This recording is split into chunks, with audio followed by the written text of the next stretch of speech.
Hello, welcome back to the channel, and today we will be talking about the NBA trade deadline. I got the screen behind me pulled up with the list of all the trades according to ESPN, and we'll just go down the list, and I'll just give my little quick thoughts on them and say what I think about them. Starting off January 23rd, we get Rui Hachimura to the Lakers. The Wizards get 3 second-round picks and Kendrick Nunn.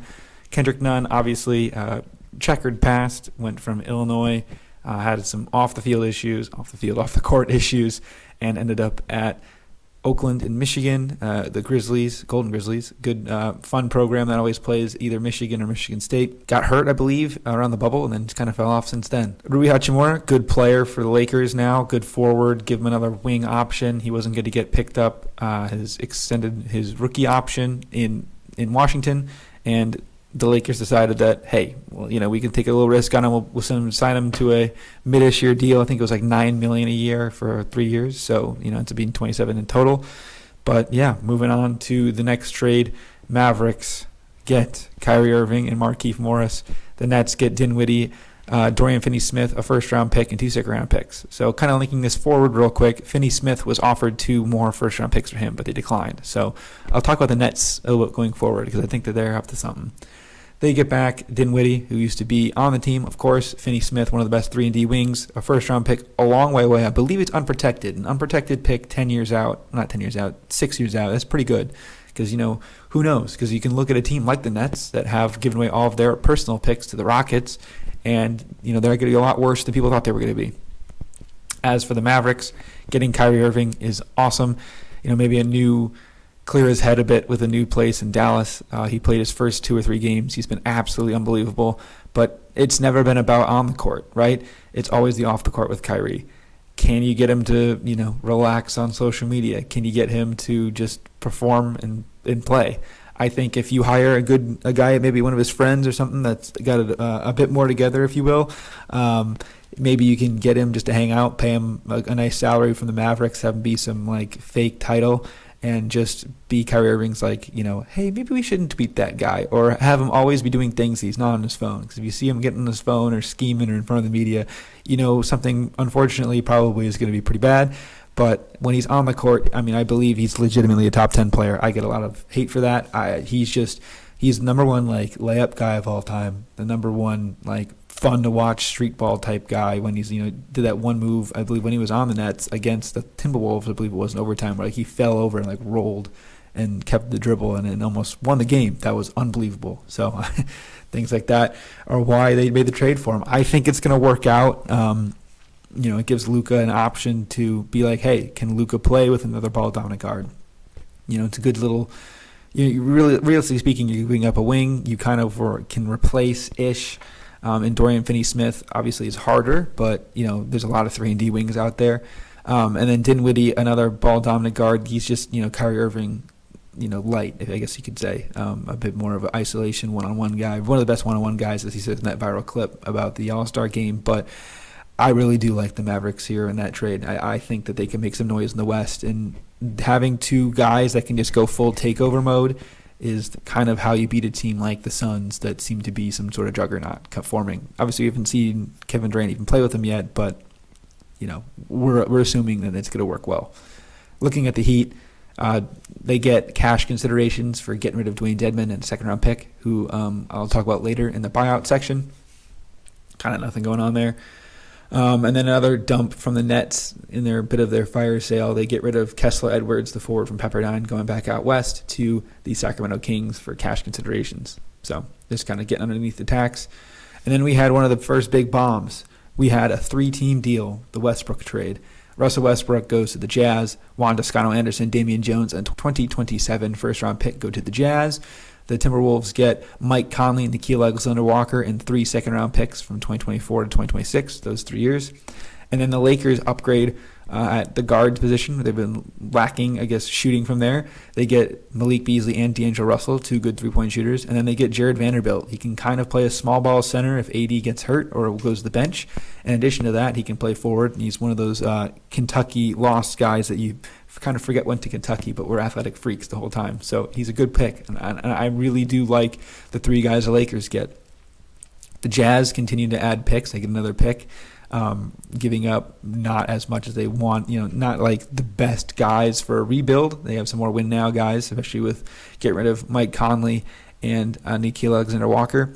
He hasn't really panned out as much from Virginia Tech. Kind of people thought he was going to be really good. He was on the I think it was the Pelicans, right? Yeah, and then he is now out in the Jazz and now over in Minnesota, I guess, up and over in Minnesota.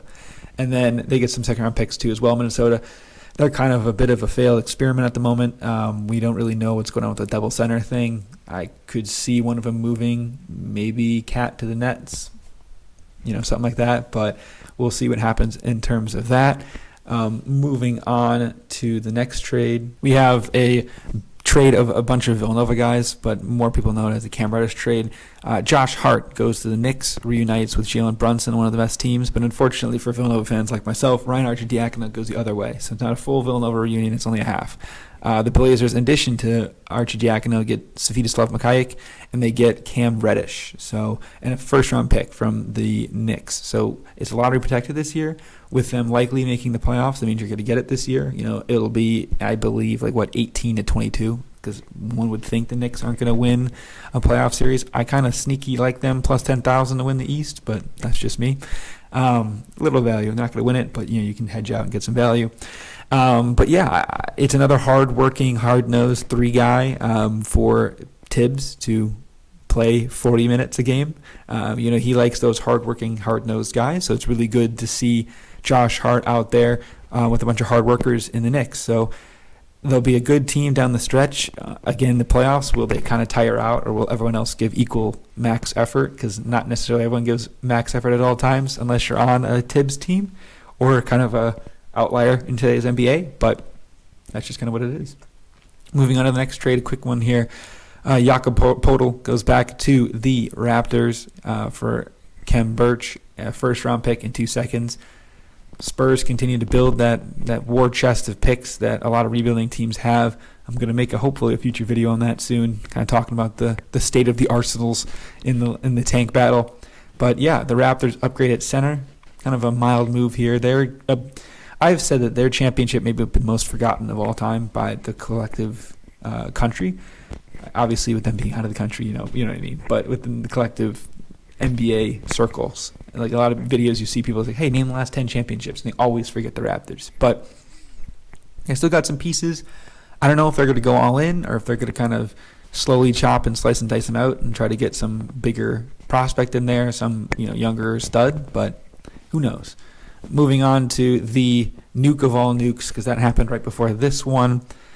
Kevin Durant to the Suns with TJ Warren for Miles, Mikal Bridges, Cam Johnson, Jay Crowder, 4 first-round picks, and a swap in 2028. A lot of stuff going on here. Now, you can look at what does a pick even mean. I think that'd be another good video in the forward because, some people value more than others, like the Thunder. But looking at a team like the Nets, and it's like, okay, you got 4 picks back, 5 picks with the swap, and, you have the option to get rid of more guys. Later in this video, we'll see what happens with Jay Crowder. But you get 2 young 3-and-D wings. You're building a really young, good defensive team, and it just needs a star. So I think the Nets could be up to something. That'll be a future video as well. Sorry to keep talking about future videos, but I just want to kind of break down that I think the Nets could, kind of trade for a guy like Cat or something like that because they've got 1 billion picks now. They got a lot of young studs. Or do you build around a Cam Thomas? He had those 2 50-point games when Kyrie went out and obviously KD was hurt. So who knows? You got a lot of ballers in that team. Even Ben Simmons, can he maybe figure it out? Who knows? But yeah, the Suns add Kevin Durant. They've been looking into this for a while. They gave up a lot of good wings, but they got another wing in the buyout market, Mr. Terrence Ross. We'll talk about him later in the video. But the Suns really are now the team to beat. They're the sexy team. They're the off-season favorites. They always joke that that's an off-season favorite. It's like, oh, they have the cool graphic of all their guys, but this happened within the season. It's probably the biggest trade maybe in NBA history in terms of a guy at his prime, an MVP candidate, that's put up numbers like him getting traded. That's kind of wild, and it happened in the middle of the season. So the Suns now obviously have him, Chris Paul, Devin Booker, DeAndre Ayton, and others. But those are the big 4, if you can even put Chris Paul in there still in this time. Obviously the name alone, but he's kind of fallen off. But having a good guy that'll pass the ball first is what you need in a team with 2 ball-dominant guys in Durant and Booker. So You can't double Booker anymore. I know he cried about it in the gym. Definitely can't now with this team. So with Durant and Booker, it's going to be some pure, nice scoring guys watching, because those are the two best guys at it in terms of pure jump shot scoring. It seems like nowadays, and they're on the same team. So my God. Quick trade here. Justin Jackson, 2 second-round picks, go to the Thunder. They keep stacking more picks. Who needs any more picks than they do? Mike Muscala goes to the Celtics, a stretch 5 that shoots the 3. He's a pretty good player. It'll be kind of good center depth for the Celtics. A bit of a Daniel Tice type build, a little bit bigger though. So, and then another quick one, Devon Reed and 3 second-round picks go to the Lakers. Kind of get some picks back for the Lakers for them to package another future guy. And then Thomas Bryant goes to the Nuggets after acquiring Mo Bamba later in this video. The Lakers, Thomas Bryant requested a trade out, and since AD's been back, he's not been playing as much. Now looking quickly at this next 3-team deal, Svetislav Mikhailiuk, part of that Josh Hart trade, goes straight out into Charlotte along with 2 second-round picks. In return, they get Matisse Thybulle. Well, how do you get Matisse Thybulle from the Sixers? Jalen McDaniels goes to the 76ers along with 2 more second-round picks. So I know this is kind of a joke on Twitter, but the inflation market has hit the second-round pick market. It's the most second-round picks I've ever seen go all around, but that's kind of what happened there.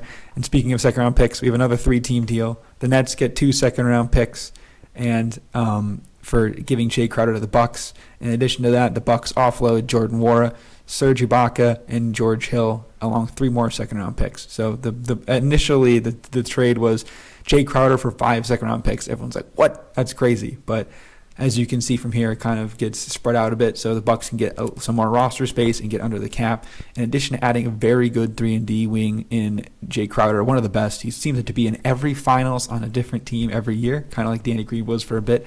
But he's a guy that the Bucks really needed, because Grayson Allen, as fun as it was to hate him in college, is actually a pretty good NBA player, a good 3 guy, just shoots the 3. He can't play defense, obviously, but Jay Crowder really can do both, and that kind of adds on to Wesley Matthews, who's getting up there in age, but it really does help that out.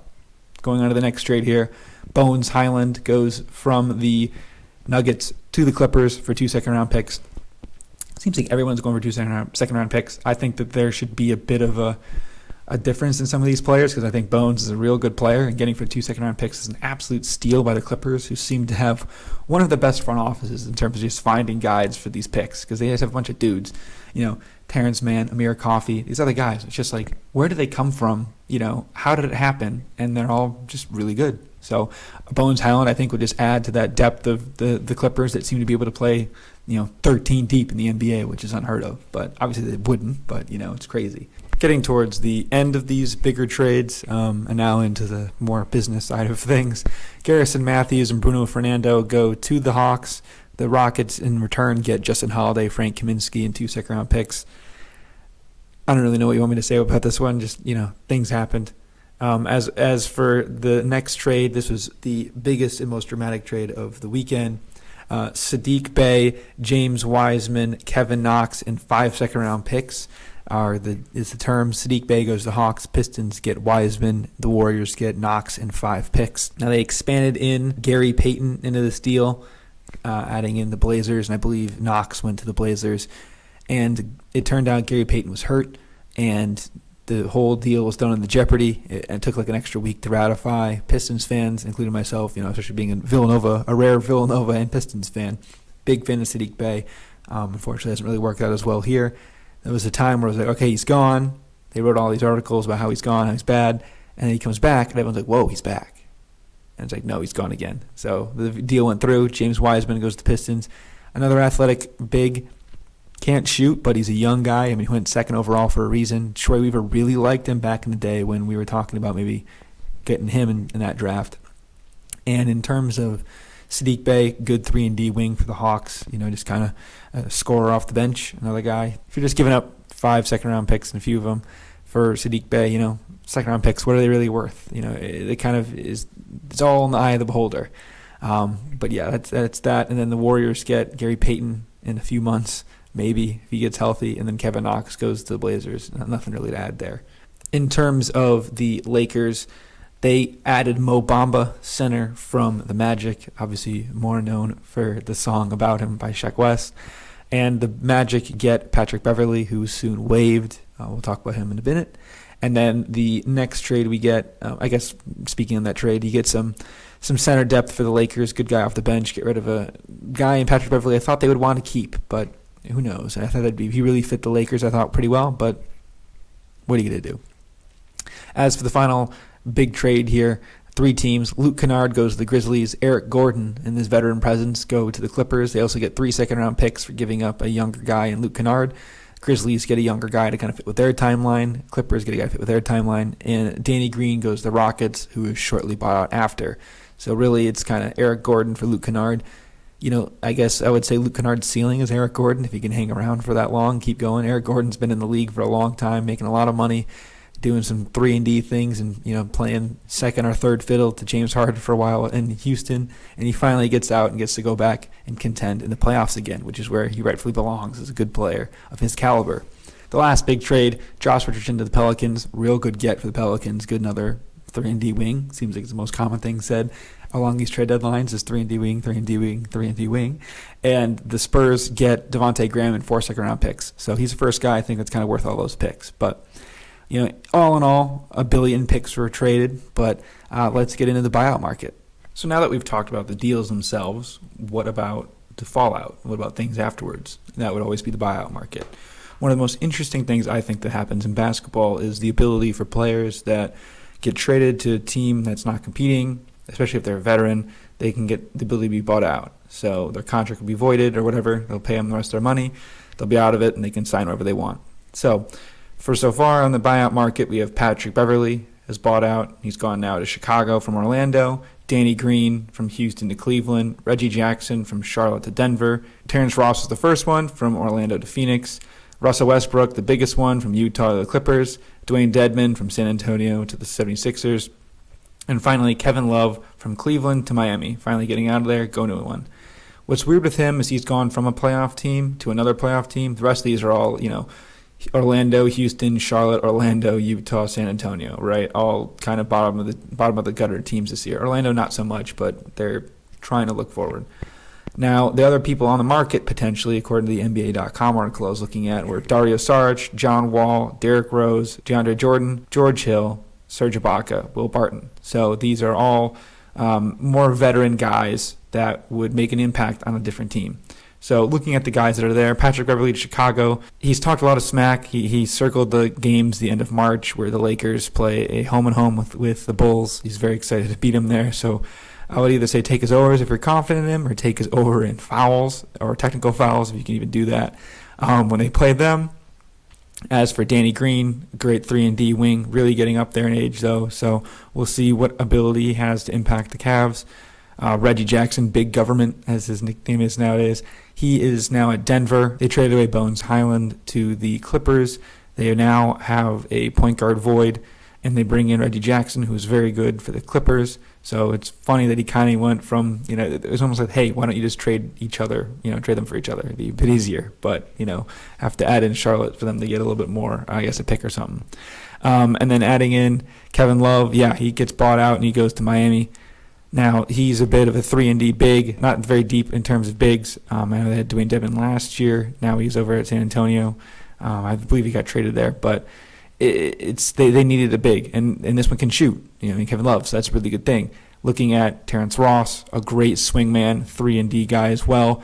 These are the most common people on the market. He is now going to Phoenix. He teams up with Kevin Durant and the new super team over there. That team's going to be really good, and he's going to be a pretty good guy right off the bench, or even a starter just to slot in and help him out now that they've lost some wing depth with Cam Johnson and Mikal Bridges being gone. As for Russell Westbrook, we kind of saw the writing on the wall. He was rumored to be going to a few teams. He decided to go back to L.A.